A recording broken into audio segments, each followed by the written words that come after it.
नमस्कार सर्वांचं परत एकदा सवेरा लाईव्ह इंडिया न्यूज चॅनलमध्ये हार्दिक हार्दिक स्वागत. पिंपळनेर परिसरात मुसळधार पावसाची दमदार हजेरी. बळीराजा सुकावला, अनेक दुकानात शिरले पाणी. पिंपळनेरसह संपूर्ण पश्चिम पट्ट्यात सोमवारी दुपारी 12:30 वाजेच्या सुमारास ढगाच्या कडकडासह मुसळधार पावसाची दमदार हजेरी लावली. जवळपास पाऊण तास सुरू असलेल्या जोरदार पावसामुळे अनेक ठिकाणी रस्ते जलमय झाले होते. काही काळ पावसाचा वेग इतका वाढला होता की समोरचा रस्ताही स्पष्ट दिसत नव्हता.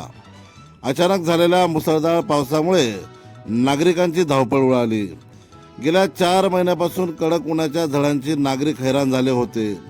वाढत्या तापमानामुळे सर्वसामान्यांसह शेतकरी वर्गही चिंतेत होता. मात्र सोमवारी झालेल्या दमदार पावसामुळे वातावरणात गारवा निर्माण झाला असून नागरिकांना मोठा दिलासा मिळाला आहे. खरीप हंगामासाठी शेतकऱ्यांनी शेत मशागतीची कामे पूर्ण करून खते व बियाण्याची तयारी करून ठेवली होती.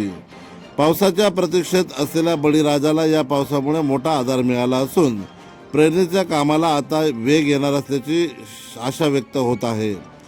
शेतकरी वर्गात समाधानाचे वातावरण असून अनेकांनी या पावसाचे स्वागत केले आहे. दरम्यान पावसाचा जोर अधिक असल्याने पिंपळनेर शहरातील काही भागात पाणी साचले. अनेक दुकानांमध्ये पावसाचे पाणी शिरल्याने व्यापाऱ्यांची तारांबळ उडाली.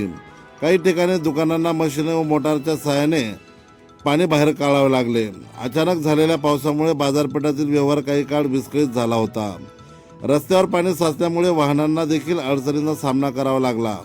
काही ठिकाणी वाहतूक संथ गतीने सुरू होती. शहरासह ग्रामीण भागात पावसामुळे ओढे नाले वाहून लागले असून परिसरात सर्वत्र गारवा आणि प्रसन्न वातावरण निर्माण झाले आहे. पिंपळनेरसह संपूर्ण पश्चिम पट्ट्यात झालेल्या दमदार पावसामुळे शेतकऱ्यांमध्ये आनंदाचे वातावरण असून खरीप हंगामाला नवसंजीवनी मिळाल्याची भावना व्यक्त केली जात आहे.